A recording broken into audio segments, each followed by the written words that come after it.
Madam ఇప్పుడు మామూలుగా ప్రస్తుతం జాతీయ స్థాయిలో కేంద్ర ప్రభుత్వం ఆలోచిస్తుంది. One nation, one election. ఒకే దేశం, ఒకే ఎన్నిక దిశగా అవును. కేంద్ర ప్రభుత్వం అడుగులేస్తుంది. మేబీ నెక్స్ట్ ఎలక్షన్ వరకు ఆ రకంగా ప్రయత్నాలు చేసేటువంటి అవకాశం కూడా కనబడుతుంది. అసలు దేశంలో ఒకే దేశం, ఒకే ఎన్నిక సాధ్యమవుతుందా? కాన్స్టిట్యూషనల్ పరంగా చూసుకుంటే సాధ్యం అవుతుంది. హ్మ్. ఓకే. ఆ ఫ్లెక్సిబిలిటీ అనేది ఉంది మనకి. ఓకే. కాకపోతే దానికోసం ఒక కొత్త కాన్స్టిట్యూషనల్ అమెండ్మెంట్ యాక్ట్ తీసుకురావాల్సొస్తుంది. ఓకే. మనది మీకు తెలిసినట్టుగా ఫెడరల్ సిస్టమ్. అంటే ఏంటి అంటే సెంటర్ సెపరేట్‌గా ఉంటుంది. స్టేట్ సెపరేట్‌గా ఉంటుంది. దేని అటానమీ దానికుంటుంది. మనము సెంటర్‌కి హైరార్కీలో సెంటర్ కింద స్టేట్స్ కాదు. ఓకే. సెంటర్‌తో పాటు స్టేట్స్. హ్మ్. అది ఫెడరల్ సిస్టమ్. అయితే కాన్స్టిట్యూషనే మనల్ని కొంచెం యూనిటరీ బయాస్ ఉంటుంది మన దాంట్లో. అంటే ఏంటి అంటే సెంటర్ దగ్గర కొన్ని ఎక్కువ పవర్స్ ఉంటాయి. అయినప్పటికీ సెంట్రల్‌లో లోక్‌సభకి అదొక అటానమస్ బాడీ. అలానే స్టేట్‌లో లెజిస్లేటివ్ అసెంబ్లీస్ అనేవి అటానమస్ బాడీ. అవును. ఓకే. ఇప్పుడు ఈ వన్ నేషన్ వన్ ఎలక్షన్ వలన మేబీ ఎక్కడన్నా ఈ స్టేట్ గవర్నమెంట్స్ అటానమీ పోతుందేమో అన్నది పొలిటికల్‌గా భయం. ఓకే. ఓకే. హ్మ్. అదర్‌వైజ్ కాన్స్టిట్యూషనల్‌గా చేయటానికి పాసిబిలిటీ ఉంటుంది. అంటే మనకు ఇది ఫెడరల్ సిస్టమ్‌కి వ్యతిరేకమని, సమాఖ్య విధానానికి ఇది విరుద్ధం అని జెప్పేసి గూడా ప్రాంతీయ పార్టీలే గాని, లేకపోతే రాష్ట్రాలలో అధికారంలో ఉన్నటువంటి కొన్ని పార్టీలు గూడా కేంద్రం పైన విమర్శలు జేస్తున్నాయి. అవును. ఇది నిజమా? నిజంగానే ఫెడరల్ సిస్టమ్‌కి వ్యతిరేకమా? ఇవన్నీ భయాలండి. వేరియస్ రీజన్స్ ఉన్నాయి దీనికోసం. హ్మ్. ఇప్పుడు మనము ఎప్పుడైతే కాన్స్టిట్యూషన్ మనకి ఫోర్స్‌లోకొచ్చిందో హ్మ్. అప్పటి నుంచి ఎలక్షన్స్ అనేది స్టార్ట్ అయినాయి. Okay. First general elections, second general elections వరకు స్టేట్‌లోనూ, సెంటర్ లెవెల్‌లోనూ, స్టేట్‌లోనూ ఒకటేసారి ఎలక్షన్స్ స్టార్ట్ అయినాయి గదా! కాబట్టి ఒకటేసారి ఎలక్షన్స్ అయినాయి. ఆనాడు మనము ఏది పేరు పెట్టకపోయినా గూడా వన్ నేషన్ వన్ ఎలక్షన్‌లోనే ఉన్నాము. అవును.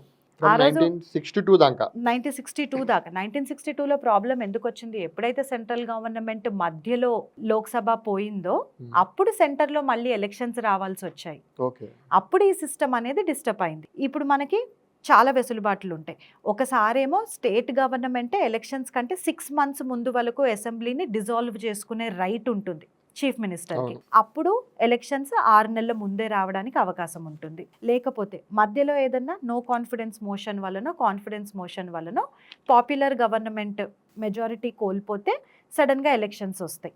ఇలాంటి వేరియస్ రీజన్స్ వల్ల డీవియేషన్స్ అవ్వటం వల్ల ఒక్కొక్క స్టేట్ ఒక్కొక్కసారి అయ్యి elections central elections, state elections align అవ్వకుండా కంప్లీట్‌గా మారుతూ అవ్వటం మొదలైంది. ఎప్పుడన్నా ఒకసారి మొన్న ఆంధ్రాలో అయినట్టు, అంతకుముందు తెలంగాణలో అయినట్టు ఏదన్నా ఒక స్టేట్‌కి బై ఛాన్స్ కలిసి అవ్వటం అన్నది వస్తోంది అంతే. మామూలుగా మీరన్నట్టు ఇన్ కేస్ అసలు వన్ నేషన్, వన్ ఎలక్షన్ అనేది సాధ్యమవుతే, భవిష్యత్తులో ఇప్పుడు తీసుకునే అమెండ్మెంట్ ద్వారా వచ్చే ఎలక్షన్ నాటికి ఒకే దేశం, ఒకే ఎన్నిక అనేటువంటి విధానాన్ని గనక తీసుకొచ్చి అసెంబ్లీకి గాని, పార్లమెంట్‌కి గాని ఒకటేసారి ఎన్నికలు జరుగుతాయి. 1962 తర్వాత జరిగినటువంటి పరిణామమే భవిష్యత్తులో జరిగితే, మళ్ళా 50 ఏళ్ళకో, 30 ఏళ్ళకో మళ్ళా ఈ అని మాట అనాల్సిందే గదా! అవును. అందుకనే ఇక్కడ ఏంటి అంటే ఎవ్రీ టర్మ్ హ్మ్. కరెక్ట్‌గా అలానే అలైన్ చేసుకోవడానికి కోసం అని చెప్పి కూడా స్పెషల్ క్లాజెస్ పెట్టాల్సొస్తుంది. హ్మ్. ఇప్పుడు సపోజ్ మీరు చెప్పినట్టే 3 ఇయర్స్ అయిన వెంటనే ఏదన్నా ఒక స్టేట్‌లో గవర్నమెంట్ పోయిందనుకుందాం. హ్మ్. ఈ 2 ఇయర్స్ టైమ్ ఫ్రేమ్‌ని ఎలా ఫిల్ చేయాలి అన్నది ఈ రోజే క్లాజెస్ పెట్టుకోవాలి. ఈ ప్రాబ్లమ్ రాకుండా. ఓకే. మేబీ ప్రెసిడెంట్ రూల్ పెడతారు. లేకపోతే కేర్ టేకర్ గవర్నమెంట్ పెడతారు. ఓకే. అంటే ఈ 2 ఇయర్స్ గ్యాప్ మాత్రమే ఫిల్ చేయటానికి నిర్ణయించుకొని ఒక కేర్ టేకర్ గవర్నమెంట్ పెట్టొచ్చు. అంటే 6 మంత్స్ ముందు ఏదైతే ప్రభుత్వాన్ని రద్దు చేసి ముందస్తు ఎన్నికలు పోయేటువంటి అవకాశం గూడా ఉన్ ఉంటుందా అప్పుడు? అప్పుడు అదే అంటున్నాను. హ్మ్. అవన్నీ ఎలా డీల్ చేయాలి అన్నది ఈనాడే కాన్స్టిట్యూషనల్ ప్రొవిజన్స్ పెట్టుకొని డీల్ చేయాల్సి ఉంటుంది. ఓకే. ఇవన్నీ గూడా అందులో వేరియస్ ఆప్షన్స్ ఉన్నాయి. హ్మ్. అక్కడ మీ ఫెడరల్ సిస్టమ్‌కి ప్రాబ్లమ్ వస్తుంది. అనుకోని పరిస్థితులు ఏదన్నా వలన ఏదన్నా గవర్నమెంట్ తన మెజారిటీని కోల్పోతే హ్మ్. ఆ 2 ఇయర్స్ నేను ప్రెసిడెంట్ రూల్ పెడతాను అని చెప్పి స్టేట్ గవర్నమెంట్ రూల్ రాసిందనుకోండి. అంటే అనవసరంగా సెంట్రల్‌కి ఆ స్టేట్ మీద ఆ 2 ఇయర్స్ కంట్రోల్ ఇచ్చేసినట్టేగా. అవును. అది ఫెడరల్ సిస్టమ్ దెబ్బతిన్నట్టే అవును. గదా! అవును. అలా అంటున్నా నేను. ఆ రకంగా గూడా అవకాశం ఉంటుంది ఆ! కదా! సరే ఇప్పుడు మామూలుగా అసలు సాధ్యమవుతుందా? అంటే కాన్స్టిట్యూషనల్‌గా సాధ్యమైనప్పటికి గూడా ఇప్పుడున్నటువంటి పొలిటికల్ ఏదైతే ప్రాక్టికల్‌గా అనేది సినారియోలో గూడా ఖచ్చితంగా చాలా ప్రాబ్లమ్స్ ఓకే. వస్తాయండి. హ్మ్. చాలా ప్రాబ్లమ్స్ వస్తాయి. ఇప్పుడు ఎలా ఉంటుందంటే voter sentiment point of view నుంచి హ్మ్. మాట్లాడదాము. ఇప్పుడు మనము ఎలా ఓట్ చేస్తాము? మన ఓటర్స్ మెయిన్ రీజనల్ ఫీలింగ్‌తో ఓట్ అంతే. చేస్తాము. ఓకే, కొంతమంది మనవాడు, నేషనల్ ఫీలింగ్ ఉంటుంది. కొంతమంది నేషనల్ ఫీలింగ్ ఉంటుంది, కొంతమంది రీజనల్ ఫీలింగ్ ఉంటుంది. నా ప్రాబ్లమ్స్ ఇవి. నా దగ్గరకు వచ్చిన ఈ పొలిటికల్ రిప్రజెంటేటివ్ అర్థం చేసుకున్నాడు నా ప్రాబ్లమ్స్. ఇతను నాకు సొల్యూషన్ తీసుకురాగలుగుతాడు. ఈ మనిషి మన మధ్యలోంచి వచ్చాడు, మన గురించి బాగా తెలుసు, మనకి బాగా చేస్తాడు. ఈ అభిమానంతో, నమ్మకంతో ఓట్ చేస్తాం మనము. ఇప్పుడు నేషనల్ ఎలక్షన్స్ జరుగుతుంటే అక్కడ క్యాంపెయినింగ్ చేస్తారు వాళ్ళు. వాళ్ళ ఎజెండా కంప్లీట్గా డిఫరెంట్గా ఉంటుంది. నేషనల్ లెవెల్ ఉంటుంది. నేషనల్ లెవెల్లో ఉంటుంది. ఎలా ఇప్పుడు ఇండియాని ఒక సూపర్ పవర్గా ఎలా మారుస్తున్నాము, ఒక సెల్ఫ్ సఫిషియెంట్ ఎకానమీగా ఎలా మారుస్తున్నాము, ఓకే 5 ట్రిలియన్ ఎకానమీగా మనం ముందుకు వెళ్ళడానికి మనం ఏమేం చేస్తున్నాము, ఓకే మన చుట్టూ ఉన్న దేశాలతో మనం ఎలా కంపీట్ అవుతున్నాము, మన ఎనిమి దేశాల మీద మనం పై ఎత్తులు ఎలా చేస్తున్నాము. ఇలాంటి చాలా బ్రాడర్ నేషనల్ ఇష్యూస్ ఉంటాయి. వీటికి ఎక్కువ ఎవరు కనెక్ట్ అవుతారు? నేషనల్ భావజాలం ఉన్నటువంటి జాతీయ భావజాలం ఉన్న వాళ్ళు మాత్రమే కనెక్ట్ అవుతారు. ఇప్పుడు ఇండియా పాకిస్తాన్ వార్ జరుగుతున్నప్పుడు ఎక్కువ ఎఫెక్ట్ అయ్యేది గుజరాత్, పంజాబ్ లాంటి బార్డర్ స్టేట్స్. సో డిఫెన్స్ లో ఏదన్నా ఒక మేజర్ చేంజ్ తీసుకొస్తాను అని పొలిటికల్ పార్టీ ప్రామిస్ చేస్తే దానికి ఎక్కువ ఇన్ఫ్లుయెన్స్ ఏ స్టేట్స్ అవుతాయి? ఆ బార్డర్ ఉన్న స్టేట్స్ అవుతాయి. దానికి సౌత్ ఇండియా వాళ్ళు రియాక్ట్ అయ్యేది డిఫరెంట్ గా ఉంటుంది. ఉండొచ్చు కానీ తక్కువ ఉంటుంది. అదే అంటున్నాను, ఆ రియాక్ట్ అయ్యే విధానం చాలా డిఫరెంట్ గా ఉంటుంది. సో ఈ ఐడియాలజీ అనేది ఎప్పుడైతే మారుతుందో ఆ క్యాంపెయినింగ్ దగ్గర నుంచి స్టార్ట్ చేసి నేషన్ లెవెల్లో ఎవరికి ఓట్ వేయాలి, స్టేట్ లెవెల్లో ఎవరికి ఓట్ వేయాలి అనేది ఓటర్కి ఒక కన్ఫ్యూజన్ వస్తుంది. అదొక ప్రాబ్లం అవుతుంది. సెంటిమెంట్స్ మీద ఓట్ చేస్తారు. మనము యూజువల్ గా సెంటిమెంట్స్ బేస్ చేసుకొని సౌత్ ఇండియాలో ఇంకా ఎక్కువ ఉంటుంది. ఇప్పుడు ఫర్ సపోజ్ ఏదన్నా ఒక పొలిటికల్ పార్టీలో ఒక పెద్ద మనిషి చనిపోయారు అనుకుందాం, చాలా influential person in the country. ఈ సింపతి ఓటింగ్ అంతా అక్కడికి వెళ్ళిపోతుంది. ఓన్లీ లోక్సభలోనే కాదు, స్టేట్ లెజిస్లేటివ్ అసెంబ్లీస్ లో కూడా అదే పార్టీ వచ్చేసింది అనుకోండి, అది మనకి కాన్స్టిట్యూషనల్ గా తర్వాత చాలా ప్రాబ్లం అవుతుంది. ఎందుకంటే కొన్ని బిల్స్ ఎలా ఉంటాయి అంటే సెంట్రల్ గవర్నమెంట్ ఒక్కటి అప్రూవ్ చేస్తే సరిపోదు. స్టేట్ గవర్నమెంట్స్ కూడా more than 50% of state governments కూడా అప్రూవ్ చేస్తేనే కొన్ని బిల్స్ పాస్ అవుతాయి. ఫర్ ఎగ్జాంపుల్ మనది basic structure of the constitution అంటాం. కేశవ్ నంద భారతి కేసులో 1973లో సుప్రీంకోర్టు ఏం చెప్పిందంటే కాన్స్టిట్యూషన్లో బేసిక్ స్ట్రక్చర్ అని కొన్ని ఫీచర్స్ డిఫైన్ చేస్తారు. ఆ డిఫైన్ చేసిన ఫీచర్స్ని చేంజ్ చేయడానికి వీల్లేదు. కాన్స్టిట్యూషన్ మనది ఫ్లెక్సిబుల్, మనం మార్చుకోవచ్చు, కానీ బేసిక్ స్ట్రక్చర్ మార్చడానికి వీల్లేదు. మౌలిక స్వరూపం, మామూలు మన భాషలో చెప్పాలంటే మౌలిక స్వరూపాన్ని మార్చడానికి వీల్లేదు. ఇతరత్ర ప్రొవిజన్స్ మాత్రమే మార్చుకోవచ్చు. ఇప్పుడు ఫెడరల్ సిస్టమ్, మనం డెమోక్రటిక్ నేషన్, ఇవన్నీ బేసిక్ స్ట్రక్చర్లో భాగం. ఓకే, ఇలాంటి ఫెడరల్ సిస్టమ్కి సంబంధించిన రూల్స్ ఏదైనా తీసుకురావాలి అంటే స్టేట్స్ కూడా అప్రూవ్ చేయాలి. ఇప్పుడు ఇలాంటి సెంటిమెంట్స్ వల్ల ఓట్ చేయటం వల్ల సపోజ్ 75% స్టేట్స్లో అదే పొలిటికల్ పార్టీ వచ్చేసింది అనుకుందాం, సెంటర్లో అదే ఉంది, మనకి బిల్ పాస్ అవ్వడానికి ఎంత కావాలి? 50% చాలు. ఇప్పుడు ఏమైంది, ఒక పొలిటికల్ పార్టీ ఏది డిసైడ్ చేస్తే కాన్స్టిట్యూషన్ అలా మార్చేసుకోవచ్చు. అది అసలు మన మొత్తం దేశానికే థ్రెట్ కదా. రాజ్యాంగానే మార్చేసేయచ్చు మొత్తం. ఇట్లాంటి ప్రాబ్లమ్స్ వస్తాయి అన్నమాట. ఇంకొకటి ఏమవుతుంది అంటే అదే ఇప్పుడు మీరు చెప్పినట్టుగా ఒకవేళ మిడ్ టర్మ్ ఏదన్నా గవర్నమెంట్ వెళ్ళిపోతే ఆ గ్యాప్ ని ఎలా ఫిల్ చేస్తున్నాము. ఎందుకంటే 1 నేషన్ 1 ఎలక్షన్ ఒకసారి మొదలుపెట్టిన తర్వాత 1962లో అయినట్టు మళ్ళీ డీవియేట్ అవ్వడానికి ఛాన్స్ ఉండదు. ఖచ్చితంగా 5 years ఒకసారి ఎలక్షన్స్ జరగాల్సిందే. అప్పటి వరకు ఈ గ్యాప్స్ ఎలా ఫిల్ చేస్తాము అన్నది ఒక మేజర్ ఛాలెంజ్ అయిపోతుంది. దానికి ఎన్నో సొల్యూషన్స్ ఉన్నాయి. మరి గవర్నమెంట్ ఏం ఆలోచిస్తుందో, ఎలా ముందుకెళ్తుందో చూడాలి. ఇవన్నీ పొలిటికల్ గా, అడ్మినిస్ట్రేటివ్ గా ప్రాబ్లమ్స్ ఉన్నాయిగా. ఇప్పుడు ఎలక్షన్ స్టాఫ్ అందరూ ఎవరు? Government employees. ఒక అడ్వాంటేజ్ ఏంటి అంటే మల్టిపుల్ టైమ్స్ డ్యూటీ చేయకుండా ఒకసారి ఫినిష్ అయిపోతుంది. అది అడ్వాంటేజ్. అంతమంది స్టాఫ్ ఉన్నారా? దేశం మొత్తము ఒకటేసారి అందరూ ఎన్నికలు జరిగితే విడతల వారిగా చేయొచ్చేమో, 5 విడతలో 7 విడతలో వేస్తుంటారు కదా, ఇంకో 10 విడతలు చేస్తారు కావచ్చు. కాకపోతే అసెంబ్లీకి పార్లమెంట్ కి ఒకటేసారి అయ్యేలాగా అలాంటి చిన్న సొల్యూషన్స్ తో వస్తారు. ఇంకొకటి గవర్నెన్స్ పరంగా కూడా ఒకటి ఉంది, మోడల్ కోడ్ ఆఫ్ కండక్ట్ అంటాం.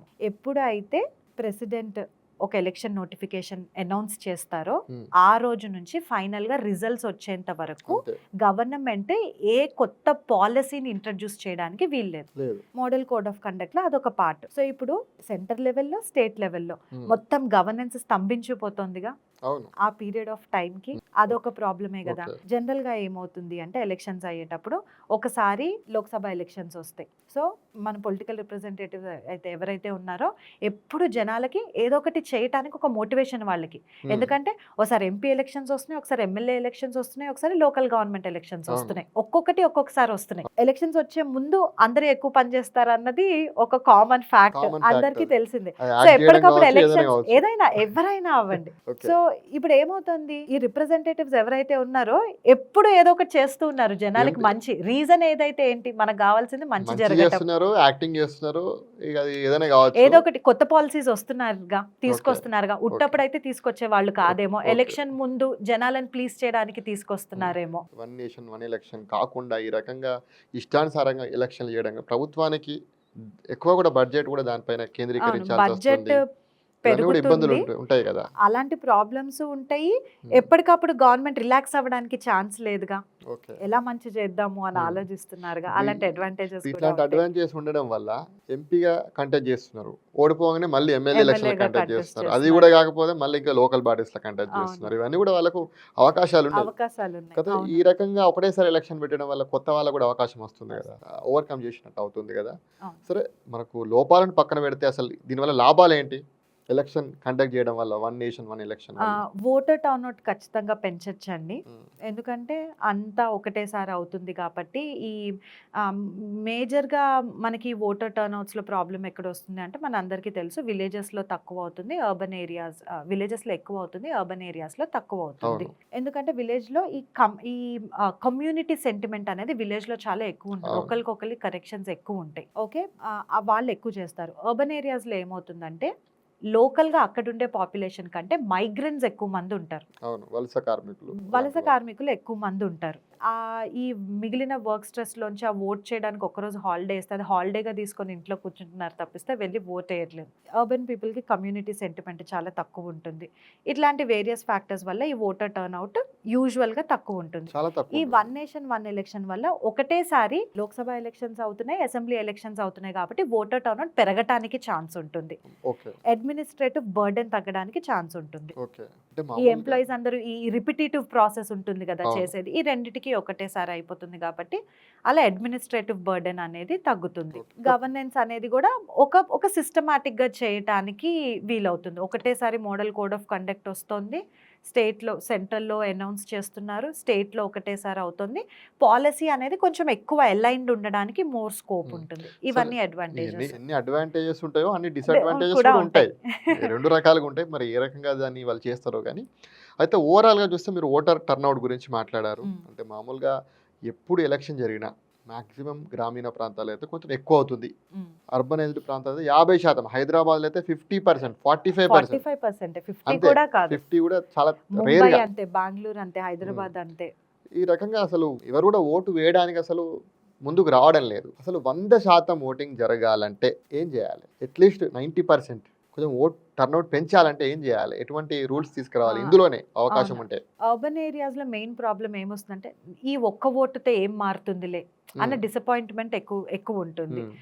ఈ ఈ విలేజెస్లో ఉన్న వాళ్ళకి ఏదో ఒక స్కీమ్ ద్వారా వాళ్ళు గవర్నమెంట్ నుంచి ఏదో ఒకటి లబ్ధి పొందుతూ ఉంటారు. ఓకే, ఎమ్మెల్యేస్ ఎక్కువ వాళ్ళతో కనెక్టెడ్ ఉంటారు, వెళ్తారు, వాళ్ళతో కూర్చుంటారు, మాట్లాడతారు, వాళ్ళ ప్రాబ్లమ్స్ ఏంటో తెలుసుకుంటారు. వీళ్ళు ఎక్కువ పిటిషన్లు తీసుకొని గవర్నమెంట్ ఆఫీసర్కి వెళ్తూ ఉంటారు, వాళ్ళు పనులు చేయించుకుంటూ ఉంటారు. ఇట్లా విలేజెస్లో గవర్నమెంట్కి విలేజ్కి ఇంటరాక్షన్ ఏదైతే ఉంటుందో అది చాలా ఎక్కువ.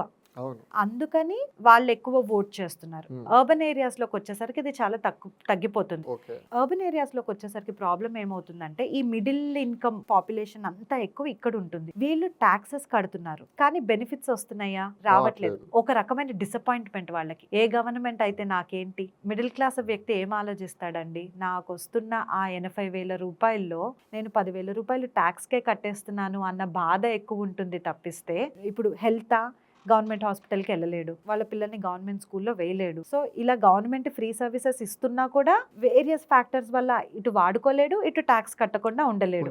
అవును. ఈ ఫ్రస్ట్రేషన్ వలన ఈ సిటీస్ లో ఉన్న వాళ్ళు నా ఒక్క ఓటుతో ఏమైంది, ఇప్పుడు నేను వేయకపోతే ఏమైంది అన్న ఇదిలో ఉన్నారు. సో ఆ గ్యాప్ ఫిల్ చేయాలి. ఈ విలేజెస్ తో ఎలా అయితే కనెక్ట్ అవుతున్నారో వాళ్ళతో కూడా అలా కనెక్ట్ అవ్వగలగాలి. సిస్టమ్ లో చేంజెస్ తీసుకురావాలి. గవర్నమెంట్ కూడా వాళ్ళ కోసం ప్రత్యేకంగా స్కీమ్స్ తీసుకొచ్చి వాళ్ళు కూడా లబ్ధి పొందేలాగా ఎప్పుడైతే చేస్తారో ఆటోమేటిక్ గా ఎలక్షన్స్ మీద ఓకే. మన ఎమ్మెల్యే ఎవరు అన్న దాని మీద ఇంట్రెస్ట్ పెరుగుతుంది, ఓకే. ఓటర్ టర్న్అవుట్ పెరుగుతుంది.